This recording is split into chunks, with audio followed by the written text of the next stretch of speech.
All right, I think we can get started. I want to welcome everyone today. Thank you for joining us. This is the Drummond Advisory Services webinar on planning for 2023 to manage your certification lifecycle activities throughout the next year. My name is Bob Bryan. I am the practice director for Drummond Advisory Services and will be your moderator today. For those of you who aren't currently working with Drummond Advisory Services, we are one of the consulting arms of the Drummond Group. We're part of a sister company that includes both our advisory services group as well as our security services group, which does various security services, pen testing, vulnerability analysis, HIPAA reviews. But for the Drummond Advisory side of the business, we operate separately from the Drummond Test Lab and Certification Body. When I discuss Drummond Advisory with friends and colleagues outside the health IT community, I often explain that our advisory team is like an SAT prep service. We have deep knowledge of the testing process and requirements and provide that knowledge base through materials and consulting to facilitate success with those certification testing activities. But we don't give the tests. That's done fully managed separately by Drummond's ONC, ATL, and ACB. John Volutkovich, Drummond's Director of Program Management, will be our main presenter today.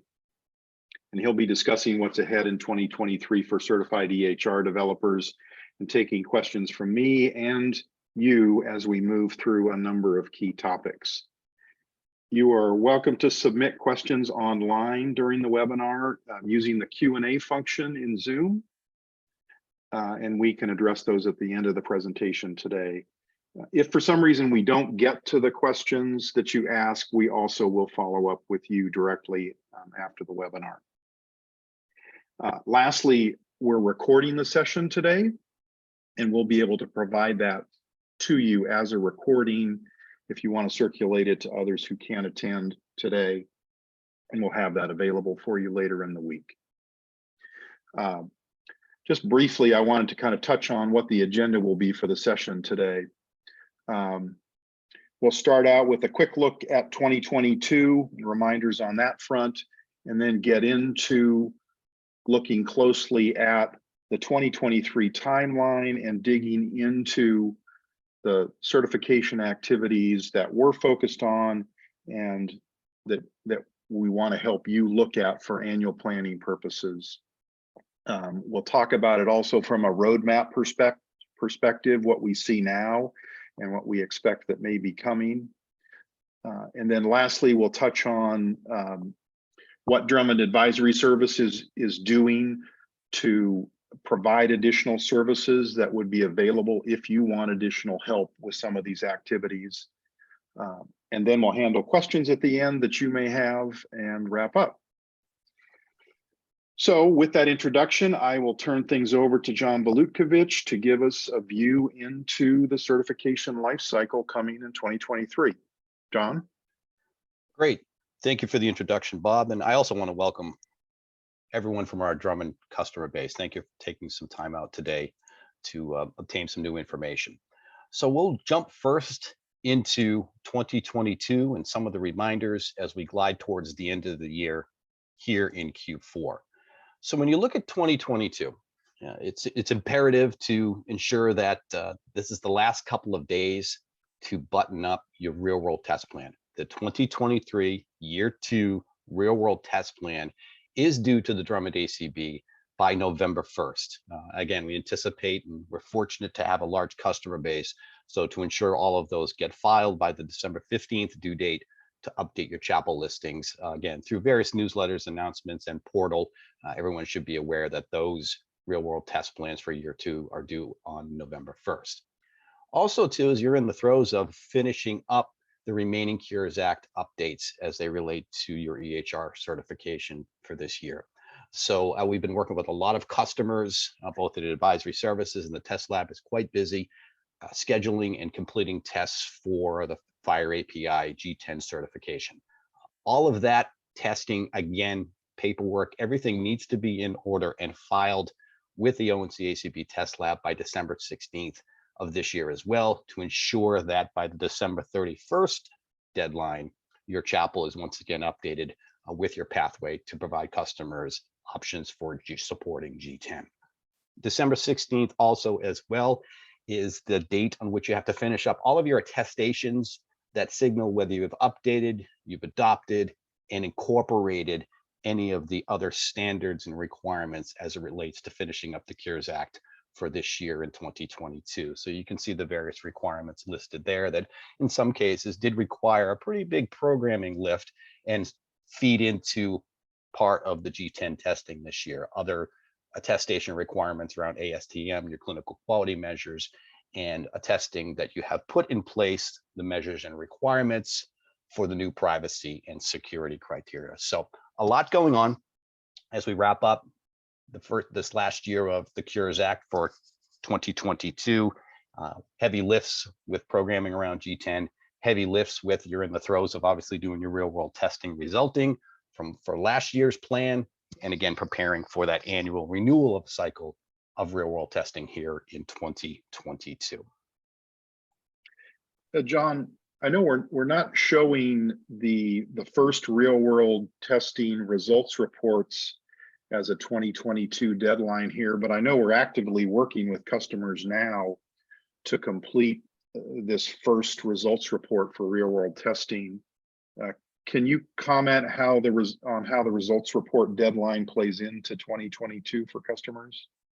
Sure, and that's a really good point. As customers may have seen through the portal and through the newsletter, the option to submit your first year of real world test result reports to match up again with that original real world test plan. The gates actually open for Drummond to start accepting those reports by December 1st of this year. So you can manage that results report as a year-end project if you have the cycles and take advantage of any earlier review by the Drummond ACB and address any issues that might arise. You do have until February 1 of 2023 as the final date to submit your real world testing results for calendar year 2022, but the gates will open as early as December 1 for those real world testing result reports. Great, so customers have that 2-month window to work with. Exactly. All right, so let's take a look at 2023. And what we have here is we've mapped out again the calendar year as it relates to 2023 and a lot of your certification requirements. As was last year, and you'd be better positioned this year, having learned some things from real world testing activities during 2022, the expectation again is that you're implementing and tracking your real world test results throughout 2023. So that's obviously the starting point. We'll point to other real world testing line items, such as, again, February 1st is when this year's real world testing results report, that is the last day to ensure you get those to Drummond for review. As we proceed through the spring, again, and obviously the quarterly attestations period starts.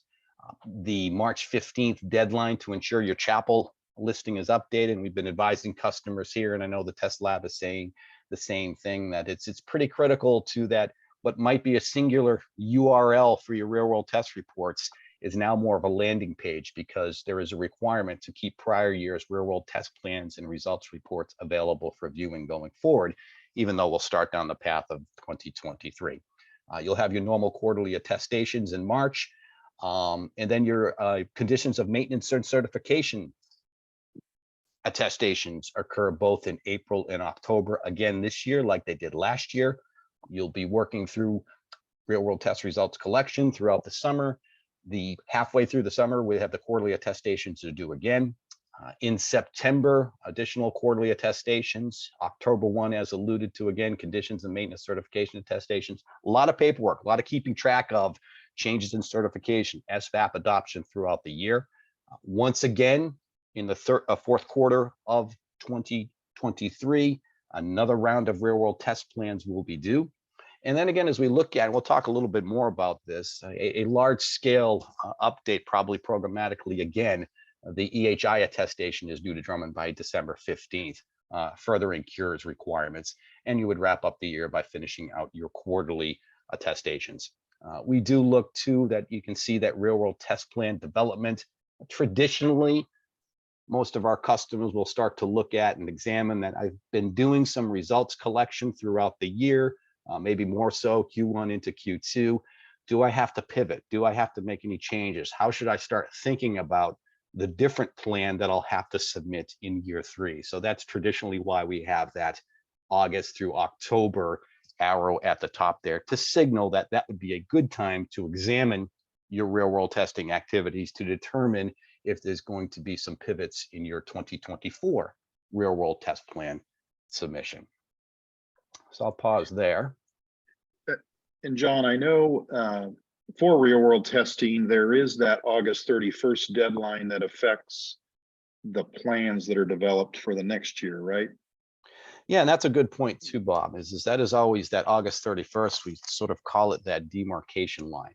It's written into the final rule in terms of how you determine, at least at a base level, what the EHR program suite will be for part of your real world testing plans. Obviously, as you all should probably be familiar by now with some of the intricacies in the real world testing results report template, which ONC released at the end of the summer. Options to pivot are in there, as customers many do take updates and upgrade platforms post August 31st. But again, we will highlight, as per the final rule, August 31st being a demarcation line. All right, so that's 2023 at a high level. In the next section of the presentation, from a Drummond Advisory Services perspective, we've broken up these activities and want to put in front of you some reminders about some of the support services we can offer as we look at 2023 going forward. So it's an annual planning process that would really continue in years beyond 2023, but we're officially keying up a program that is centric to all of the activities for an EHR developer to consider as you look at ONC certification. So at the beginning, let's start with obviously the conditions of certification. Real world testing, as discussed, is part of that. So going into 2023, we've now had the opportunity to submit 2 test plans. You've looked through your results, you've gathered your data, you've written a real world test results report, you've submitted that. There's going to be some learning from that. What worked, what didn't. I can say probably too that ONC is probably thinking the same thing. We'll talk more about that later. But you may look at the fact that what you might have had as low adoption or something that wasn't deployed or licensed by your customers, and many EHR customers did have that, for instance, maybe perhaps in the API arena, you'll now look forward that your real world testing results next year will probably differ. For instance, you might have had to do more demonstration or staging directory testing of some of the API criteria. Well, the expectation and at the hope that everybody level sets on FHIR V4, for instance, adoption and interest and licensing of client-based apps to utilize with your EHR-facing APIs will probably increase, and therefore your plan for real-world testing the APIs next year may move from a more of an interactive environment to a summative results environment, and we say that as in relation to the activity you might be able to track across your customer base in terms of audit reports and statistics that show there was more adoption next year. So keep that in mind for real world testing. That's a big one. Semi-annual attestations, again in April and October. You can see the criteria that's typically part and parcel of that, your assurances, maintaining information blocking, especially with new product upgrades and adoption of SVAP, your API criteria being core to that, obviously, your communications to your customer bases and your preferences, and again, the attestation in terms of real world testing and the progress on that. So I'll pause there. So John, on the real world testing topic, I know that the customers right now, developers are working on their first results reports, and all of those will be into Drummond by February 1st. So ONC will be seeing these results reports for the first time starting in Q2 of 2023. Will anything change in the RWT program requirements after ONC starts looking at these results reports? What do we know at this point? Yeah, another good point. We don't know much, but I would envision that as they've had an opportunity to look at real world test plans and the content behind that and the variability behind that and how that matched up with the plan was going to accomplish X amount of items. The results accomplished most of that, or the results were really different, or what the resulting activity looked like. ONC is going to be highly interested in that. And it wouldn't be a surprise if there was going to be some clarifications or additional recommendations or guidance from ONC at some point next year, prior to perhaps the official real world test plans for 2024 being due. So this will be, as you pointed out, the first opportunity for ONC really to see some measures and activity behind real world testing beyond the planning stage. So I would envision there'll be at least some sort of feedback. So we look forward to that, and then obviously would be prepared to offer additional guidance and to support our customer base for that. Great. Okay. Let's move along again, considering additional annual planning activities. As you would expect, you develop your product, you support your customer base. From an ONC perspective, additional SVAP adoption will likely occur in 2023. We'll want to actually keep track of that and how that filters down to customer requirements and deployments. And then from a product evolution, the traditional pathway remains the same in terms of your quarterly attestations and lumped in sometimes with the semi-annual conditions of maintenance certification attestations.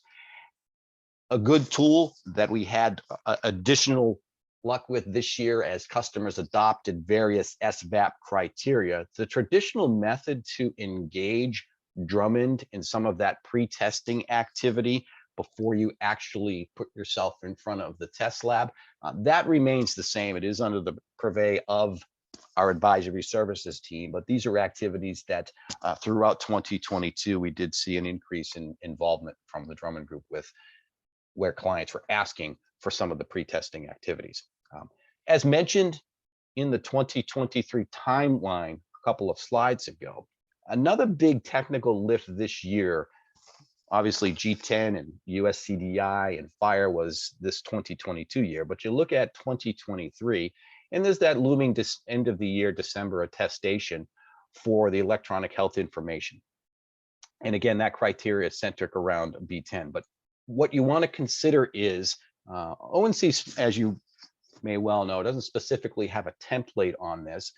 The minimum record set as of up to October 6th was USCDI, as we know.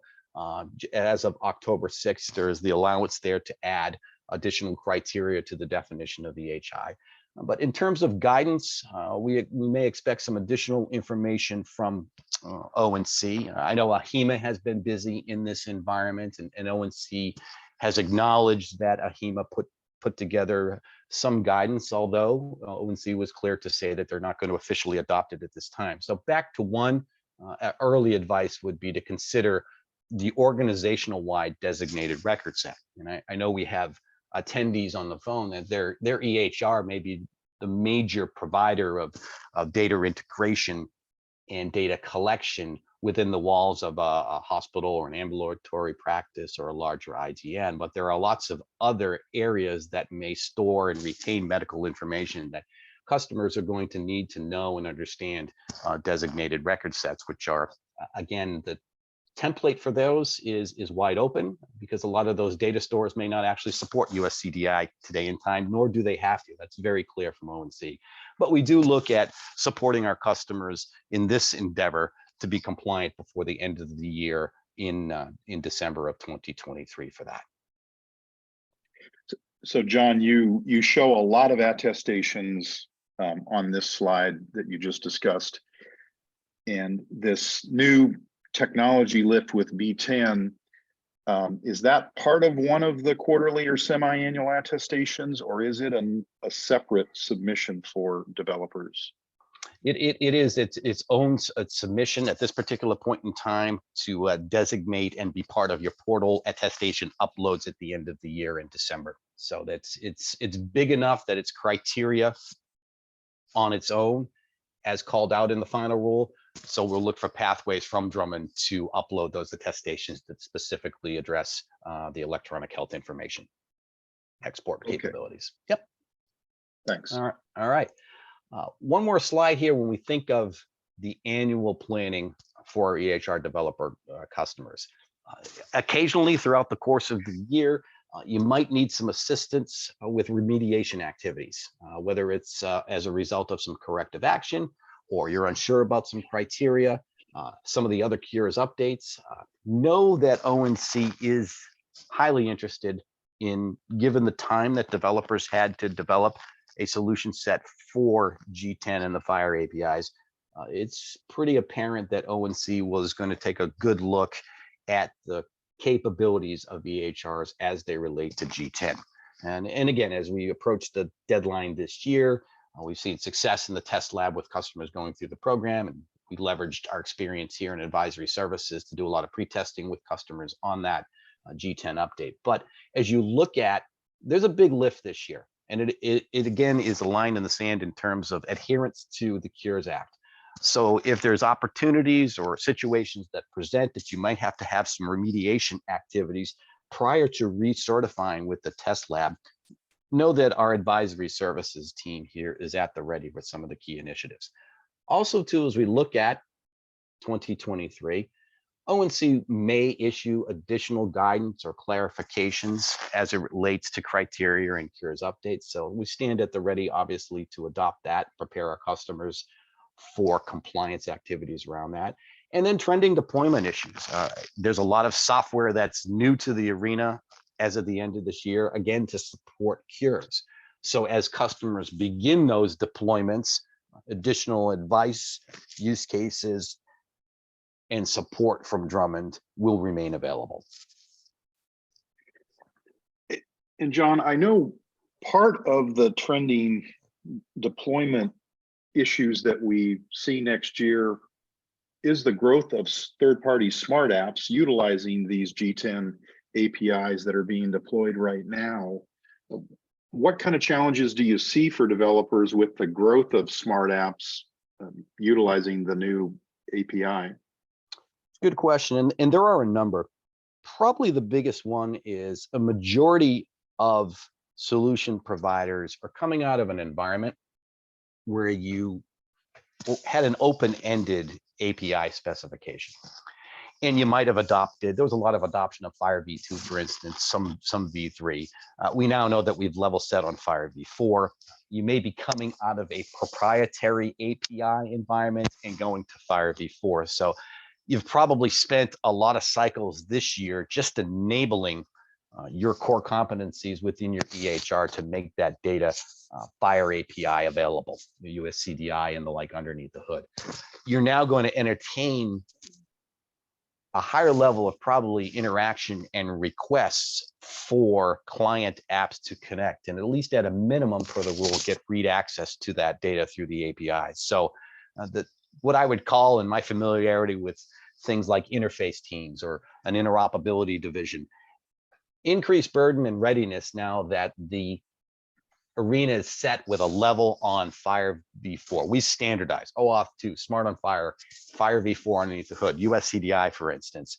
That really is intended to obviously spur additional interoperability. And so you can expect a lot more activity around supporting customer requests to connect to an EHR-based API solution set. And that probably tees us up really well to when we think about roadmap planning. And while the roadmap for ONC can get quite detailed, I'm going to bring up what really is in terms of EHR and obviously the pairs, but I'll focus on the EHRs in today's call. This is what I would call a FHIR roadmap. And again, some of these dates here with asterisks are a bit arbitrary, but they are naming various in-flight HL7 IHE FHIR-based use cases and workflows that are being developed to support and expand access and interoperability within the EHR arena. So as you well know, you can see 2022 there. We put G10 obviously at the end of 2022. And this is really, although cliched, this is the tip of the iceberg to level set around making data available via APIs in a standard fashion. Some of you may be aware HL7's Gravity pilots, the social determinant of health work groups, have put forth an implementation guide in terms of sharing additional EHR data to help out with social determinants of health. We look at CMS as quite interested in reducing the burden for electronic provider authorizations and essentially the billions of dollars that is tied up in the current process to streamline it. PDX in the name of provider to provider exchange. I'm sure many of you on the EHR front, while there's probably requests for patient-facing APIs through portals and all, I believe the real demand is going to be an increased workflows and efficiencies for bolt-on apps, whether they're on phones, they're on tablets or other systems, for provider use cases to share data. We do know fact that TEFCA has written into it a FHIR roadmap to be adopted in 2024. We're signaling there the digital electronic quality measures. I suspect that may even come before 2025. CMS, again, is highly interested in that. So none of those dates are final per se, just meant as a representation. And then all the while, there are 3 or 4 other IHE HL7 collaborative use cases in flight and implementation guides being discussed in work groups to further EHR data sharing. Vulcan in the name of data sharing for clinical research. Helios, data exchange with public health agencies. Again, CMS and ONC are really interested in that to get away from the legacy HL7 2X and 3X interfaces, for instance. Codex, the accelerator for oncology data. So as you look at this and this roadmap about what's coming and the further push for interoperability, I'd just like to highlight the fact that, again, certifying to G10 is really at the basement root level tip of the iceberg per se. And we had good luck, and as many of you Drummond customers will know, that was really the reason why we put forth and worked with Aegis to come up with the alt test method for G10. That test suite, again, authorized as an alternative to Inferno. We've had a number of customers adopt that. But what we're teeing up with that is with Drummond's involvement in that platform, making it an embedded option for Drummond customers. Is the Aegis platform already has some of the Da Vinci, for instance, work group and implementation guide test scripts built into it. Some of the test scripts that you see here, early versions of those are available to be tested against in that platform. So we look at really hand in hand offering our customers a test-driven development environment to test as you go and really be quite plugged into feedback from Drummond in preparation for going over the other side of the fence and certifying using Touchstone, for instance, for additional certification and compliance use cases that, whether they're full-fledged regulatory, perhaps like EPA, for instance, or maybe they occur in the industry demand or sub-regulatory arenas such as Vulcan or Helios or Codex. I'm not necessarily sure ONC or CMS, for instance, may move quickly this year to adopt all of these and put those into any type of requirements, whereas we know the industry is pushing forward with it anyway. So I'll just pause there to see if there's any other thoughts, Bob. Yeah, so it sounds like for many customers today that have been using that alternative test method, the Touchstone platform with the G10 test suite, as they move down the path of this FHIR roadmap, there are or will be other test suites available to address the upcoming use cases. Yeah, that's exactly it. And that's probably critical. Again, it was core to, we've had a relationship with Aegis for a number of years through participation at the Connectathons. They're the platform that help us stand up the test suite for the CMS side of the final rule for payer and patient access APIs, of which, again, G10 is part of one of the badges for the payers to share information with patients. But to your point again, is as we look at this roadmap, so all of that Da Vinci use cases are in there. They're building out many of the use cases that you see here in terms of the emerging implementation guides that are coming out of this work group. So we are working hand in hand with Aegis as a technology platform to ensure it keeps pace and actually is ahead of pace of any official rulemaking and is more in line with really an industry activity as we see it at various connectathons, for instance. So we feel like it's a good partnership, and we envision continuing and only building on the options for our customers to come, and as their customer base needs it. Not everybody will need all 8 or 9 of these at once. You may decide to, based on your customers' needs today and time, proceed down the road to address social determinants of health, and therefore maybe you want access to the gravity test suite. So those are the types of things here that we think this brings a tighter integration and ability for our customers to ensure compliant development activities as we go into 2023 and 2024. All right. What we're going to do next here is I will turn it over to you, Bob, to give our customers insight into the certification lifecycle. Has certification become a lifestyle now?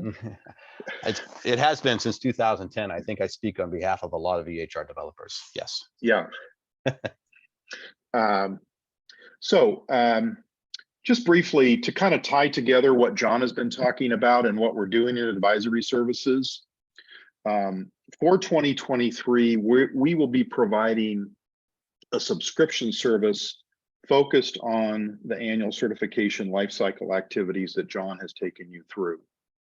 And we're going to provide this service with different levels for different customer needs, and with basically sessions that address particular timely topics from quarter to quarter throughout the year.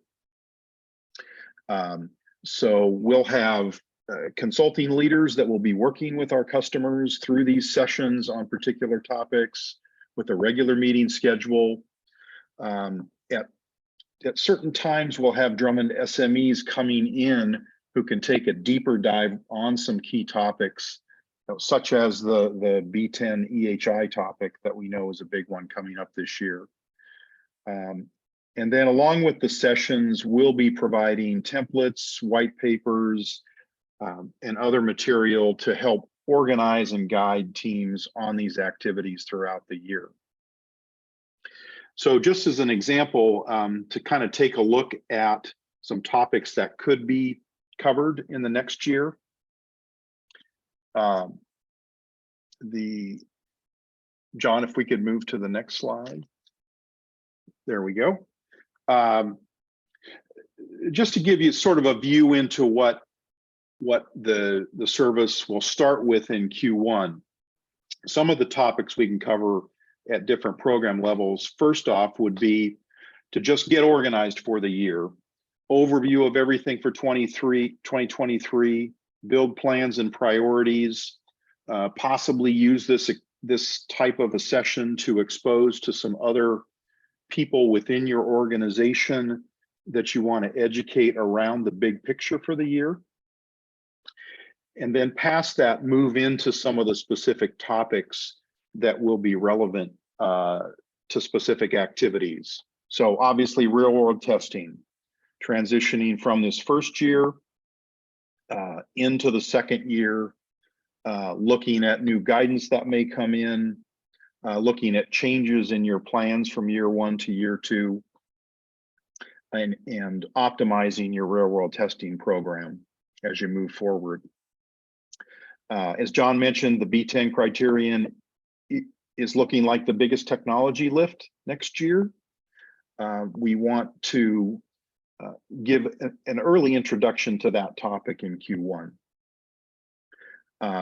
Also, keeping an eye on G10 and beyond, the FHIR roadmap will be important and continue to be important throughout next year. On the attestation front, we want to be able to work directly with customers on essentially custom reviews, answering those final questions, helping you cover all of the attestations that come throughout the year and focusing a session around that to help you meet those deadlines and cover the things you need to cover. As an aside on that, as John mentioned, we will also be providing pre-testing services for those customers that want to have an independent audit of all the things they're attesting to. Some of these things used to be live tested by Drummond and are now in attestations. And for customers that see value in conducting a round of testing on that with the advisory team, we can incorporate that as well. Another key aspect that we want to have in the program is to enable customer-driven topics. We don't want this just to be a canned program where Drummond comes in and talks to you about the topics that we have. But we also want to enable our customers to drive some of the content so that we can hit specific issues where you need more help.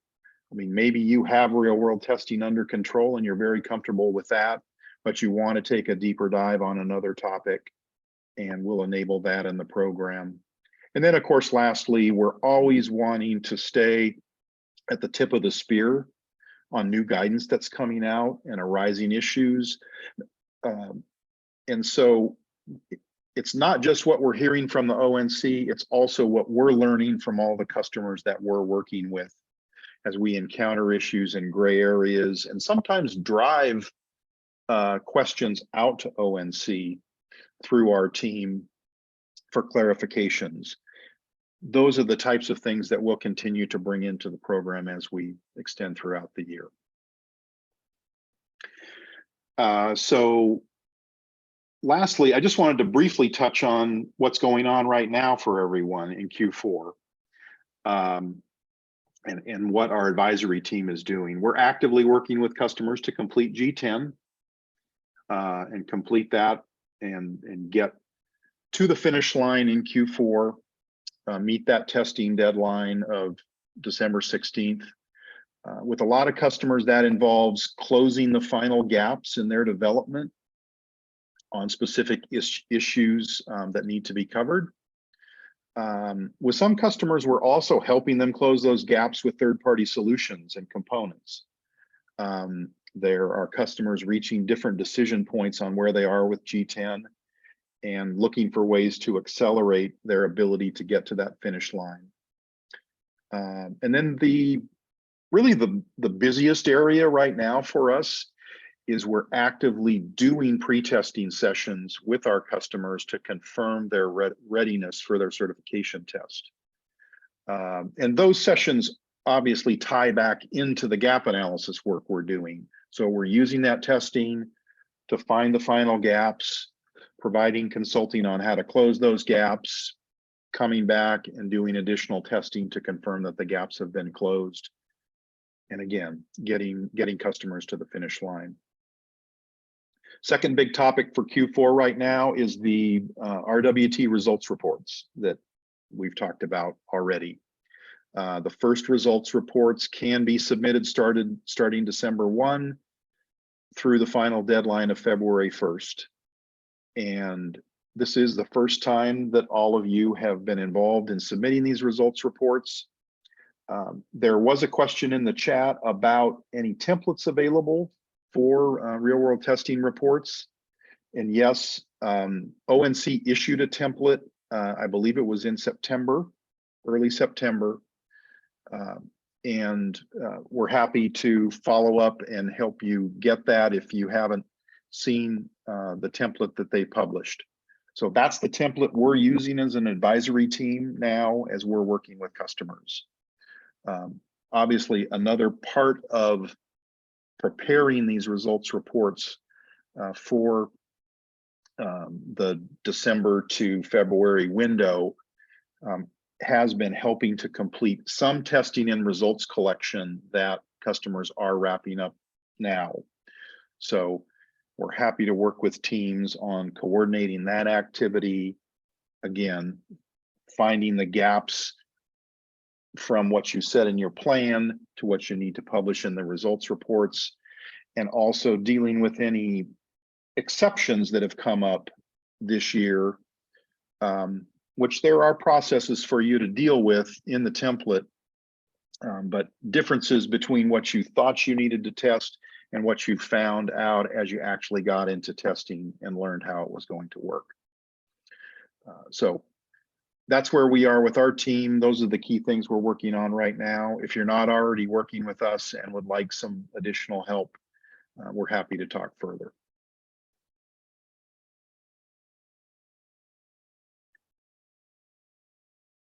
So with that, we can move on to some questions. One of the questions was about that template, which I had mentioned is available. The ONC has published that template. John, there is a second question that came up that's asking, what is the ONC decision on PDF files for B10? Do we have an answer for that now? Yeah, I did monitor the Q&A here, and I did see that and chose to answer that so that everybody could hear. At this particular time, ONC is leaving the standards open-ended. Obviously, as of October 6th, for instance, USCDI elements are obviously in play. But in terms of whether it has to be additional data sources not covered by USCDI, have to be PDF or XML, at this particular point in time, ONC has left that open-ended.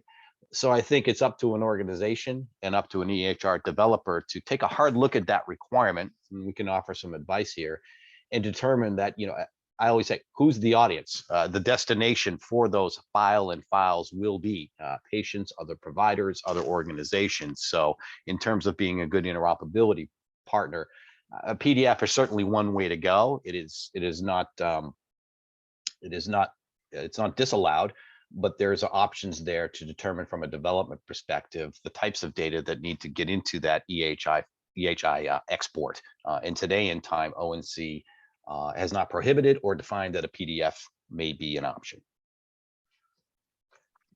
Yeah, so and I know one key difference between B10 and G10 is that G10 was a very prescribed standard to implement against, and we don't really have that with B10, which is kind of good and bad. It creates more flexibility, but our plan will be to work with customers on a strategy that makes sense as they proceed down this B10 path, with less prescribed requirements coming for this criterion at the present time.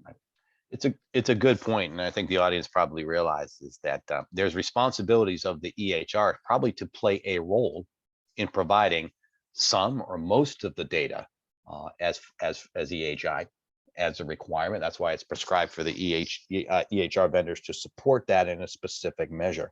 But again, that draw a line to the designated record set, and that can involve multiple systems and multiple formats. So do appreciate the question.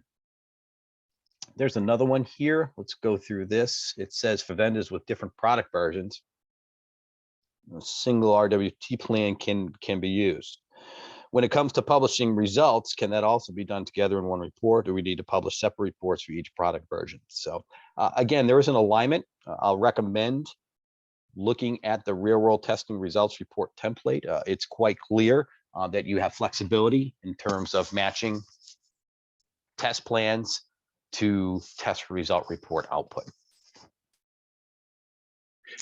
And John, specifically on the versioning question that's being brought up here, as long as it's a single product, the versions can be addressed in one report. Is that correct? Yes. Always defer to, again, all of you have had an iteration of a real world test plan for the most part that's gone through the ACB. And the ACB determined that its completeness and therefore its clarity and its correctness. So if you have an accepted real world test plan from last year, hopefully your results activities align with that plan, and where they did not, you explain why. Also sections for that in the real world testing results report template. And again, there's opportunities to define on a specific real world test plan template for results what version and what products are encompassed. John, it looks like we have one more question on this versioning issue, which has to do with a version that may come out after the August deadline. Right. So it says if you have a new product version for real world testing plan for 2023, right? Many will certification of that version have to be before the August deadline to be noted in the plan. So that's the same as last year. Customers may have encountered this exact same issue. So again, August 31st is traditionally your demarcation line. However, you may be in the throes of gathering results on a newer version, and the older version either remains available and is a source of some data, and then you pivot to your new version. The results report template also has room to detail any deviations from your original real world test plan submission. Specifically to your EHR and your situation, I will defer to the good people that run your accounts as the final answer. But in general terms, that's the way the real world testing program is set up. We'll remain on the line here for another couple of minutes to see if there's additional questions. We do appreciate time and attendance. So we had a great number of you all attend. And as stated, this will be available traditionally in a couple of days in the same area where you've seen other Drummond webinars.